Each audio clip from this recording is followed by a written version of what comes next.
Dans la série Liber Mundi, nous sommes avec Charlie Sanson et Kamina Brochka pour un nouvel épisode consacré au tarot.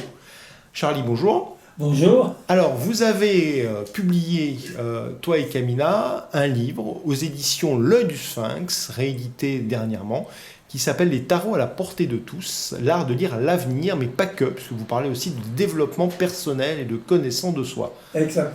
Alors, le tarot, Charlie, toi qui es un peu un spécialiste de l'histoire mystérieuse, peux-tu nous donner en quelques mots l'histoire de cet art étonnant ? Alors, le tarot remonte à la plus haute antiquité.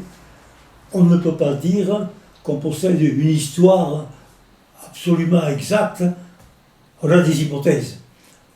On pense que c'est un livre qu'on a appelé le livre de Thoth, c'est-à-dire un enseignement ésotérique, symbolique, que l'Égypte a reçu d'ailleurs. Qui était Thoth, qui a été déifié donc par les Égyptiens, c'est celui qui leur a amené toute la connaissance agricole, la connaissance scientifique, la connaissance symbolique, la connaissance médicale, artistique, tout est dans le tarot. On l'a appelé le livre de Thoth. Et Thoth, donc, pour les Égyptiens, c'était un peu le fondateur de la grande épopée égyptienne. Ça remonte bien sûr à des milliers d'années avant notre ère. L'origine de Thoth, c'est là qu'on pourrait se poser beaucoup de questions. Est-ce quelqu'un qui était autrefois dans une civilisation antérieure à la civilisation égyptienne? On peut parler de l'Atlantide ou d'autres glaciations, parce que l'Atlantide, c'est relativement récent. On a eu encore des preuves de l'existence de ce continent, mais il y a eu quand même plus de 20 glaciations. Donc il peut y avoir des civilisations plus importantes que la nôtre qui ont complètement disparu. Mais ça ne veut pas dire qu'il n'y ait pas eu des rescapés qui peuvent ensuite transmettre l'enseignement. C'est un peu mon opinion sur ce qu'a reçu l'Égypte. Maintenant, d'autres y voient les extraterrestres. C'est ouvert au point de vue recherche d'hypothèses. Mais le tarot est un enseignement qui vient vraiment du fond des âges. Alors pourquoi du coup, dans l'inconscient collectif, on a toujours cette idée du tarot de Marseille, imprimé à Marseille, qu'est-ce que c'est que cette histoire du coup ? Alors là, le tarot de Marseille, c'est tout à fait faux, parce que le tarot a été transmis depuis l'Égypte notamment par les nomades qui venaient, par les gitans, et on a des preuves du tarot par son symbolisme, donc pas tel qu'il est maintenant. Et on sait que quand on a eu l'imprimerie, c'est sur des plaquettes, autrefois qu'on faisait le tarot, on a pu l'imprimer. Et à partir de là, c'est au XVe siècle, XIVe siècle, qu'on a eu des tarots qui sont arrivés. Ça a été le premier, le tarot de Visconti, un tarot italien qui est très beau d'ailleurs. Et on a eu l'aménagement du symbole du tarot dans ces 22 lames. Dans les 22 lames, comme on les connaît maintenant. Donc le tarot a été ensuite imprimé. Dans les premières imprimeries qu'on a eues en France, c'était les imageries d'Épinal. C'est pour ça qu'à Épinal, on avait fait des images qui ensuite, sous Napoléon Ier, ont été bloquées par l'État, puisqu'on considérait que le tarot était un jeu de hasard. Et le Deuxième Empire a décidé que les jeux de hasard, on ne pouvait les imprimer qu'à Marseille. Donc à partir de là, le tarot a été imprimé à Marseille. Mais nous avons dans nos collections des tarots qui datent de l'imprimerie, je ne me rappelle plus. Pellegrin à Épinal. Comment ? Pellegrin à Épinal. Ah, Pellegrin. On a visité l'imprimerie Pellegrin. On a même eu des cartes de l'époque où Pellegrin il faisait des jeux de tarot, les imprimés. Donc c'était à Épinal. Et c'était longtemps avant Napoléon III. Donc le tarot de Marseille, c'est une expression populaire parce que actuellement c'est Grimaud qui fait beaucoup d'impressions de tarot. D'accord, donc on a bien C'est à compris Marseille. que le tarot n'a pas été conçu à Marseille, mais Absolument bien avant, c'est un Il n'a pas été héritage. conçu à Marseille, et même en France, Marseille a repris l'héritage d'Épinal, en D'Épinal. quelque sorte. Et alors, dans votre ouvrage, vous parlez beaucoup d'un autre tarot, d'un livre, et vous faites référence au tarot des imagiers du Moyen-Âge d'Oswald Wirth. Ah oui. Pourquoi ce choix du tarot d'Oswald Wirth dans votre travail? Parce que le tarot de Marseille est tout à fait rudimentaire, comme les images d'Épinal. Il y a du bleu, il y a du rouge, c'est un peu caricatural même. C'est un petit peu, pour des gens qui connaissent le symbolisme du tarot, on arrive à le retrouver. Mais il n'est pas vraiment indiqué, il n'est pas marqué, il n'est pas précisé. Alors que Oswald Wirth, qui était quand même l'ésotériste important, Oswald Wirth, lui, a créé des images qui indique en détail tout le symbolisme qu'il y a dans chaque image du tarot. Alors ça c'est intéressant, parce que quelqu'un qui veut vraiment connaître ce qu'est le symbolisme du tarot, l'âme par l'âme, il vaut mieux qu'il aille consulter le tarot de Wirth, encore faut-il qu'il soit quand même un peu guidé, plutôt que le tarot de Marseille. Voilà, donc je vais montrer une lame du tarot de Wirth, effectivement, hein, on en verra plusieurs. Il y a un symbolisme effectivement différent. Hein. Alors, sur la fonction du tarot, est-ce que aujourd'hui une idée commune veut que le tarot serve à lire l'avenir? Vous, dans vos formations et dans vos livres, vous avez toujours expliqué que le tarot, c'était aussi un outil de connaissance de soi et de développement personnel. Alors, est-ce que vous pouvez développer un tout petit peu ça? Alors le tarot, c'est un peu, on pourrait dire, le livre de la vie. On y retrouve l'âme par l'âme, tout ce qui peut arriver à un être humain. Ce qui peut arriver dans le déroulement de sa vie, de la maladie, de la richesse, de la pauvreté, les amours contrariés, etc. Tout ça, on le retrouve dans le tarot. Donc c'est le livre de la vie, mais même dans le détail de la vie. Ce qui fait que quand on connaît le tarot et qu'on l'interroge, on peut avoir des réponses, entre guillemets bien sûr, en fonction des images que l'on sort, et du symbolisme de ces images. Le symbolisme, ça peut être un jeune homme, comme on a avec le bateleur, ça peut être l'homme mûr, comme on a avec l'empereur, ça peut être quelqu'un d'un autre âge, plus âgé, avec le pape, par exemple. Il y a tout dans le tarot. Alors dans le tarot, on y retrouve l'astrologie, on y retrouve la numérologie, on y retrouve les lettres hébraïques, on y retrouve absolument tout ce qui concerne l'être humain. C'est vraiment le livre de la vie. Mais on ne peut pas aborder le tarot rapidement. Ça demande vraiment une étude, un travail. C'est passionnant d'ailleurs. Alors, justement, nous sommes aussi avec Kamina, qui a travaillé énormément sur le tarot. Depuis combien de temps on se travaille sur le tarot avec Charlie, Kamina? Je dois faire une quarantaine d'années. Voilà. Donc tu es tarologue, c'est ça? Comment peut-on dire? Je connais bien le tarot. Oui, on peut dire tarologue si tu veux. Hein, mais bon, c'est vrai que le tarot, ça a été mon outil professionnel. Et en même temps, mon propre outil initiatique. Alors, peut-être revenir sur la symbolique du chiffre 22 et de voir cette structure du tarot en 22 arcanes majeurs. Pourquoi 22? Qu'est-ce que tu peux nous dire là-dessus? Alors, parce que 22 et 11 sont deux maîtres nombres. C'est-à-dire qu'en numérologie, nous sommes régis par le 22 et par le 11. Ça serait compliqué à expliquer. Par contre, ce qui est plus court, c'est que tous les 22 ans, les énergies solaires, les émanations du Soleil sont beaucoup plus importantes sur un plan magnétique qui touche la Terre tous les 22 ans et tous les 11 ans. Déjà, ça je l'ai vu une fois, ça m'a étonné parce que moi aussi je me posais la question au début, pourquoi le 22, pourquoi le 11 seraient des maîtres nombres? Et un jour j'ai découvert sur Science et Vie que les énergies solaires tous les 22 ans et tous les 11 ans étaient différentes. Alors le 11, c'est la force, c'est ça?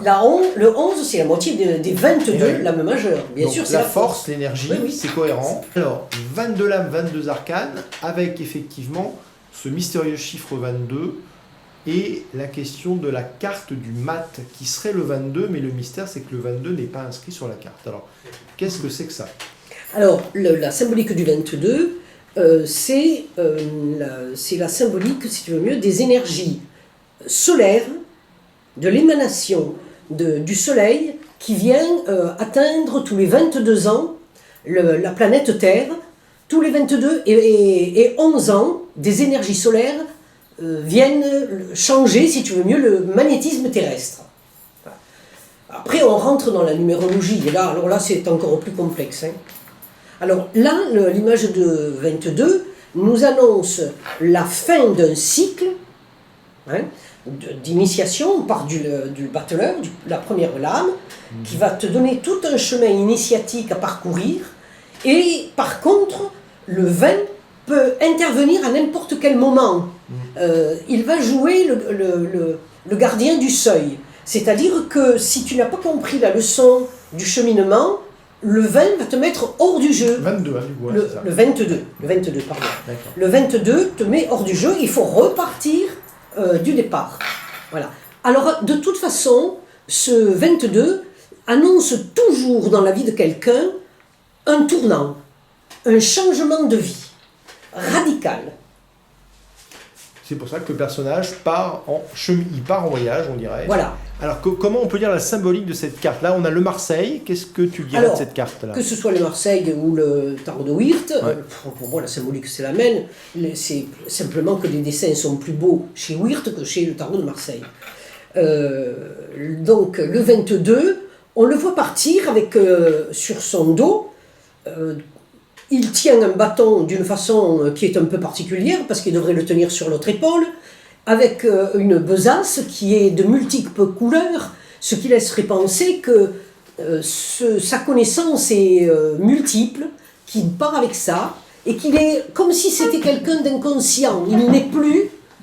Il n'est déjà plus dans le monde de la matière.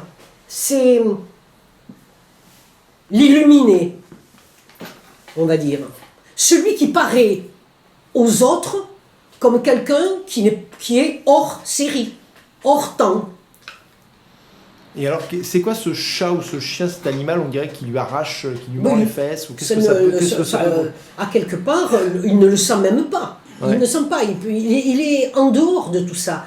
Il est en dehors, il part avec le bagage qu'il a eu, et donc, où ce bagage est suffisant et il va partir vers un nouveau cycle, d'accord, ou, s'il intervient à n'importe quel moment, il est rejeté du jeu.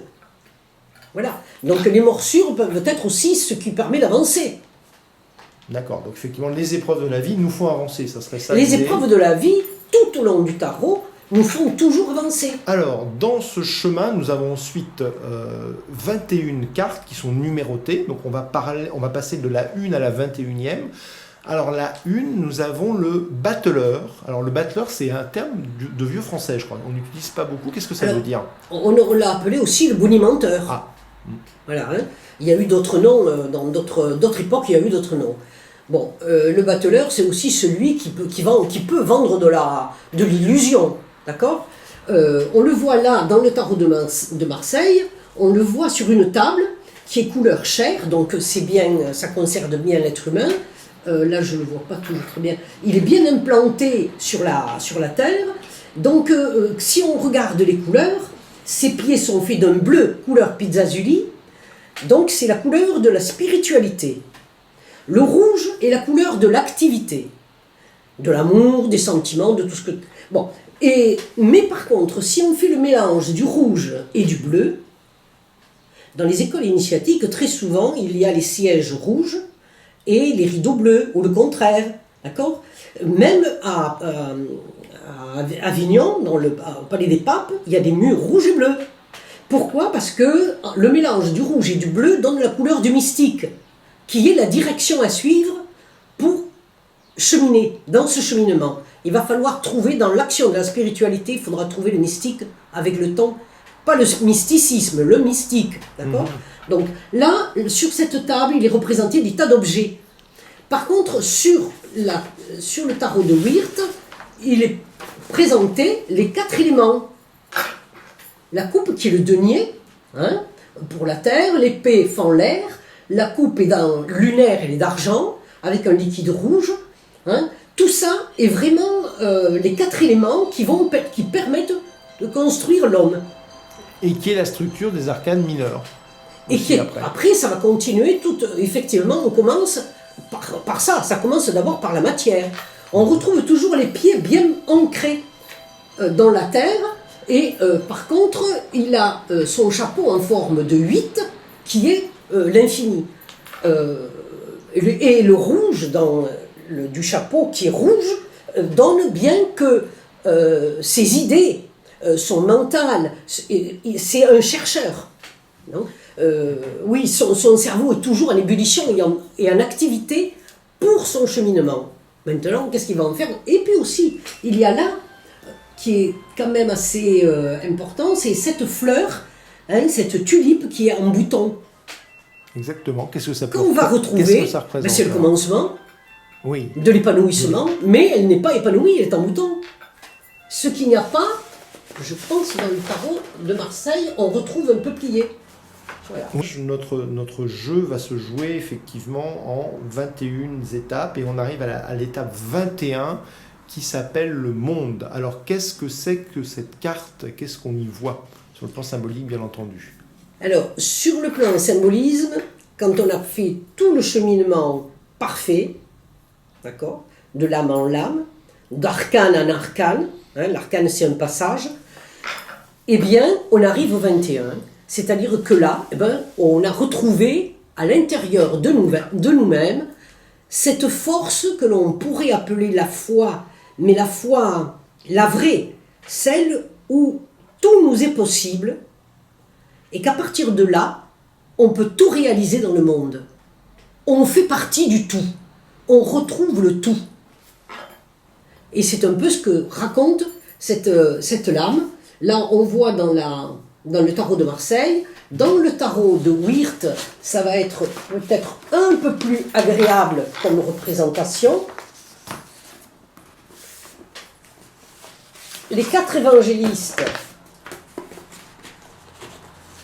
je ne les ai pas en tête, mais donnent bien la signification de tout l'univers, du feu, de l'air, de la terre, et cette femme qui est avec sa baguette magique en forme de V, victoire, hein, on l'a trouvée avec le battleur.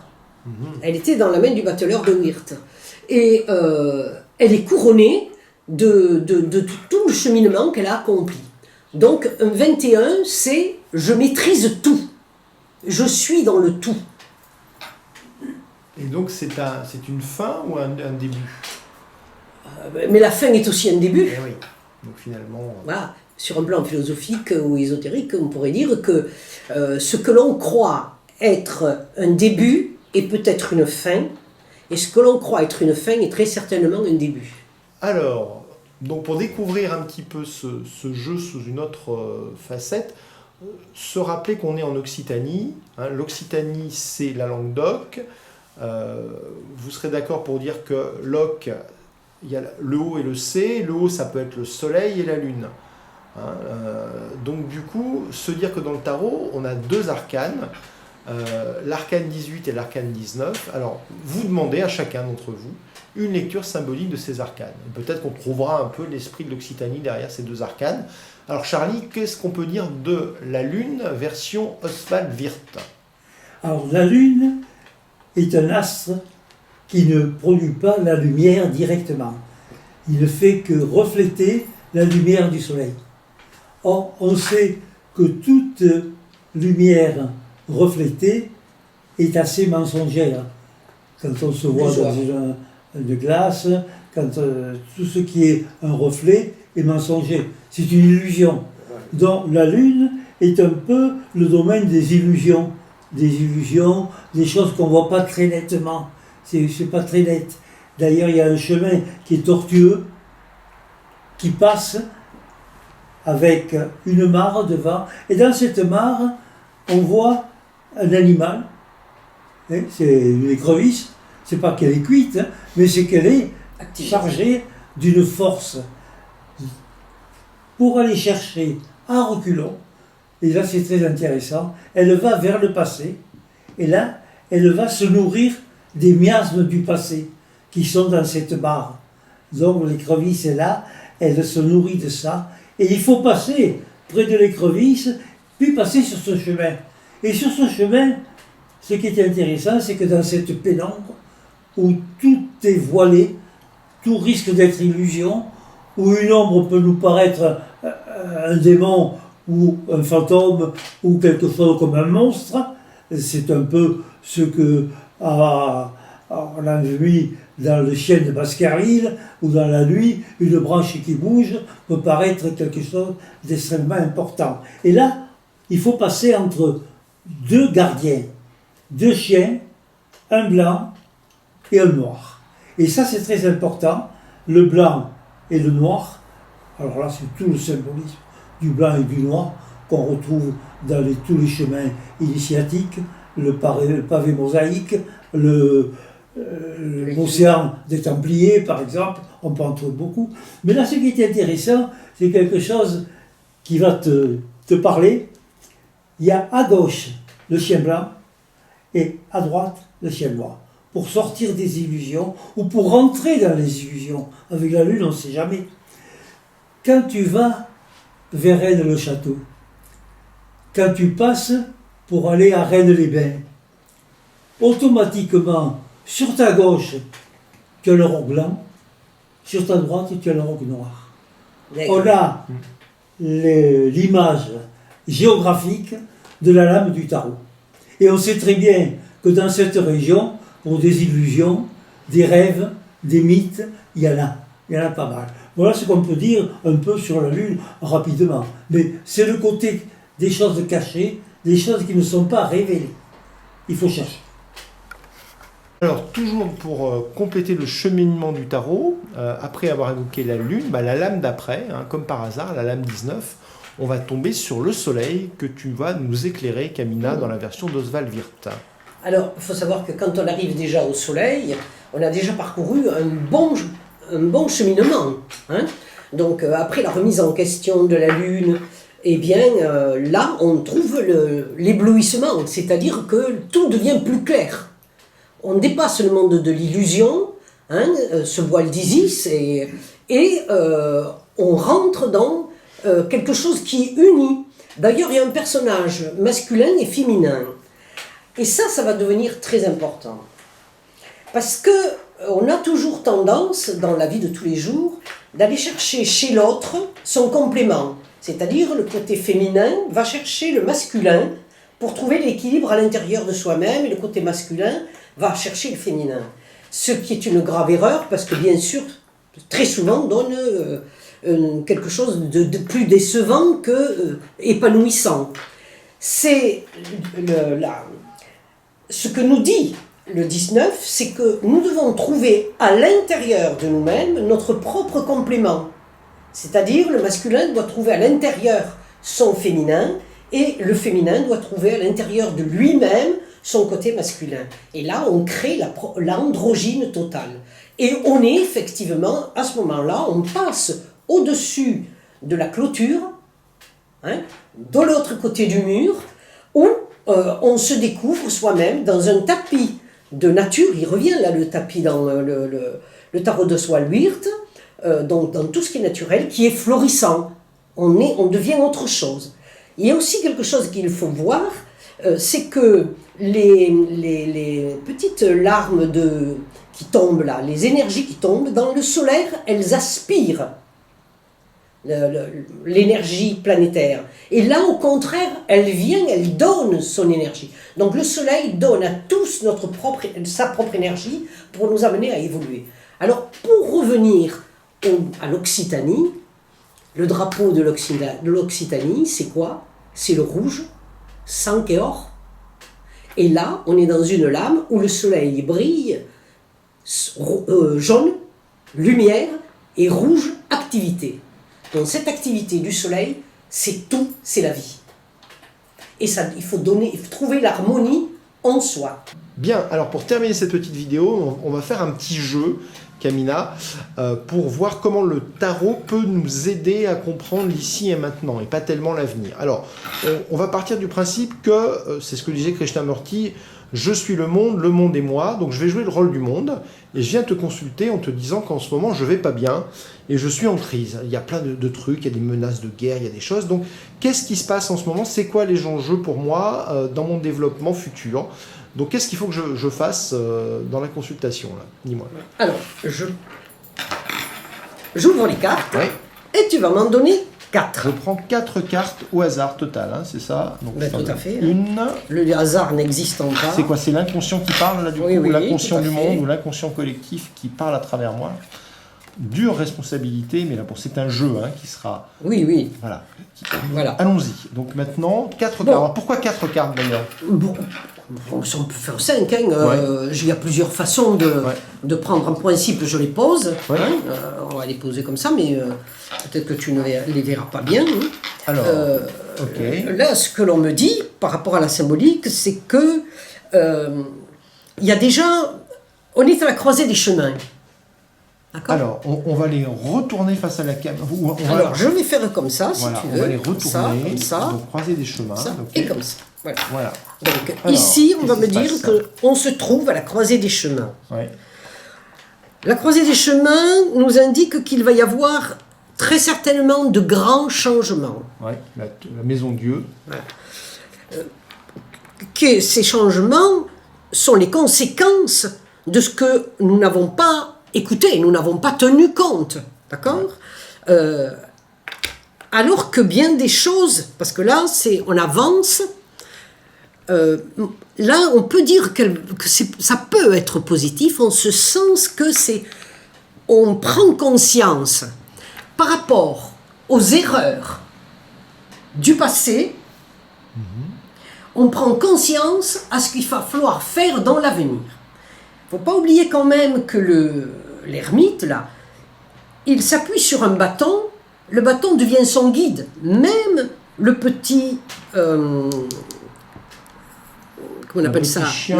Non, c'est pas Non, un chien, c'est c'est pas un un serpent. serpent, Le petit un serpent, serpent qui est le un serpent. gardien du seuil Eh oui. devient son guide. Eh oui. D'accord. Donc, les épreuves qu'il a vécues va devenir son guide pour l'avenir. Je dirais que si ça concerne notre pays, ça serait quand même pas trop mauvais dans une prise de conscience. D'autant plus que ici, le 10, c'est pareil, c'est prendre ta vie en main. Malgré les fluctuations négatives, il y a toujours aussi du positif. Sache où tenir ton gouvernail et mener ton bateau. Voilà. Nous avons ici le petit bonhomme avec le caducée d'Hermès. N'oublions pas qu'on est quand même sur un chemin initiatique, mais on peut l'interposer pour l'épreuve de vie. Et de l'autre côté, il y a le diablotin. Un tire d'un côté, le positif, l'autre de l'autre. Il faut trouver le juste milieu. On a le symbole du soufre, ici, qui tient le glaive et qui va juger en fonction de la prise de conscience. C'est-à-dire que, moi je pense, on va réduire le monde à ce qui nous concerne nous, l'Europe, la France. On a déjà un vécu que l'on a rejeté. Il faut s'appuyer sur nos ancêtres, sur nos racines, pour trouver le chemin du milieu. Ici. Amoureux. Il y a les tentations là d'un côté et de l'autre. On fait le choix. Voilà. La crise, ça veut dire faire un choix. Il faut dire que la crise est liée. Il y aura des cassures. Il y aura des cassures. Il y aura des cassures. Il ne faut pas oublier la maison Dieu, c'est le 16. Et la symbolique du 16 revient souvent là à notre époque, avec d'abord Louis XVI qui a été décapité, Ouais.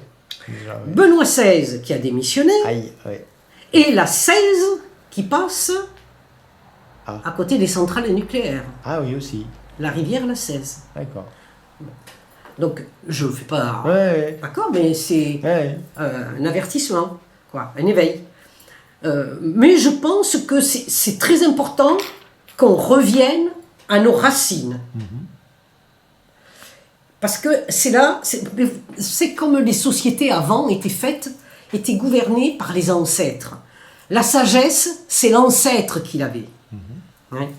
Nous, aujourd'hui, les ancêtres, on en fait quoi? On s'en fout. On les met dans des maisons parce qu'ils nous embêtent, parce que la vie que l'on mène n'est pas une vie normale. La femme est obligée de travailler, l'homme est obligé de travailler. Déjà, ils ont des enfants, ils ont du mal à s'occuper des enfants. De temps en temps, les ancêtres peuvent aider les petits-enfants, mais c'est pas toujours. Alors, très souvent, quand ils sont un peu trop vieux, hop, on ne se sert pas de leur expérience, ils connaissent rien, c'est fini. On les met dans des maisons de retraite. Une société ne peut pas se bâtir sans la connaissance de l'ancêtre et de ses racines. Voir la connaissance de la tradition, éventuellement d'une tradition dont le tarot serait aussi... La tradition, bien sûr. La tradition, le tarot, lui, est un chemin initiatique dans cette tradition. Si on nous l'a envoyé depuis l'Égypte, elle est passée par les bohémiens, elle est passée par les sociétés initiatiques, elle est passée aussi par la religion. Dans le symbolisme de la croix, pas forcément avec le Christ dessus, mais il y a beaucoup de symbolisme, même dans la religion catholique, qui est véhiculé depuis l'Égypte. Donc on ne n'est pas démunis. On a la possibilité de s'informer, d'avancer sur le chemin de notre propre vie, qui va devenir le chemin de toute la société.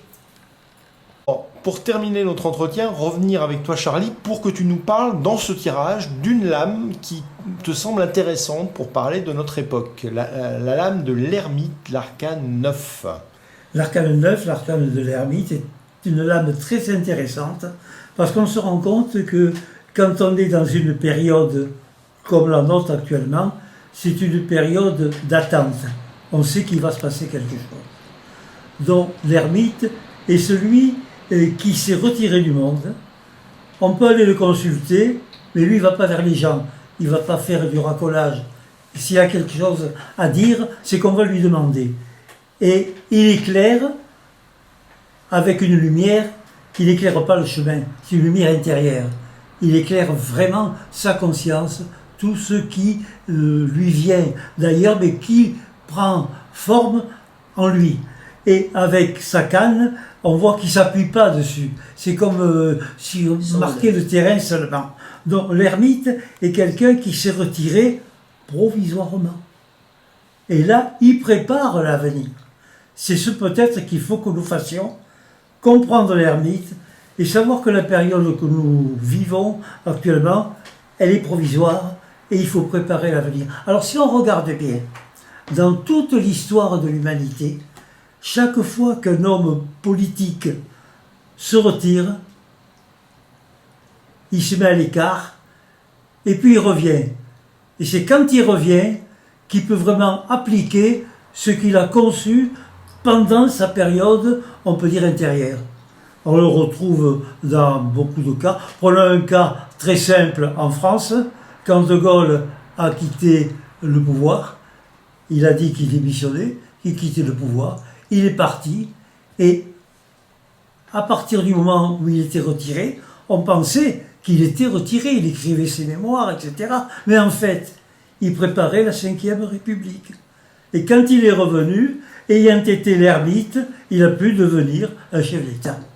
Voilà, donc c'est à nous de devenir notre propre chef aussi, c'est ça peut-être le message. Et c'est à nous de faire, en prenant ces exemples, j'ai cité le plus récent de l'histoire, il y en aurait des quantités, c'est à nous de considérer que ce que nous vivons n'est pas agréable, mais au lieu de se désespérer, il faut préparer l'avenir.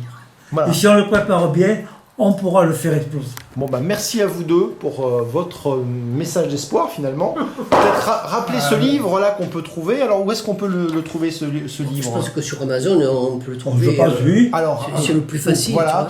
Il y a l'adresse de l'éditeur. Alors l'éditeur, rappelez le nouvel éditeur du livre. L'éditeur du livre, donc, c'est l'œil du Sphinx. C'est notre ami Philippe Marlin qui dirige. Et oui, c'est sur Amazon, c'est à l'adresse de l'œil du Sphinx. On peut trouver l'adresse de l'éditeur sur... Facilement, l'œil du Sphinx, ça parle à tout le monde. Voilà. Le tarot à la portée de tous. Voilà, merci d'avoir partagé votre savoir à la portée de tous les auditeurs de cette chaîne. Merci beaucoup et bel avenir. Merci. Alors, le commentaire de ce tableau, c'est que si vous regardez bien, ici, il y a le vase, c'est en forme de main. Cette main tient l'églantine, qui est la rose sauvage. Et on voit au-dessus une rose en bouton. Donc, le travail dit que de la rose sauvage naît la rose, hein, le centre, le cœur. On le retrouve ici avec le Graal, hein, qui est la pierre d'émeraude, dans lequel le sang alchimique va descendre. Le sang est rouge, l'élixir de la pierre philosophale est d'un rouge cristallin. Donc l'épée, c'est le combat de soi-même, pour trouver cette pierre philosophale, ce Graal, cette rose au centre de la croix, de façon de ensuite partir à ce combat et de pouvoir trouver cet élixir de vie qui est la médecine universelle. Voilà. Et là, on voit un petit peu le voile d'Isis qui s'envole légèrement. Et le mystère, c'est le voile du mystère. Voilà, et c'est un tableau de Kamina Brochka. Merci. Ouais.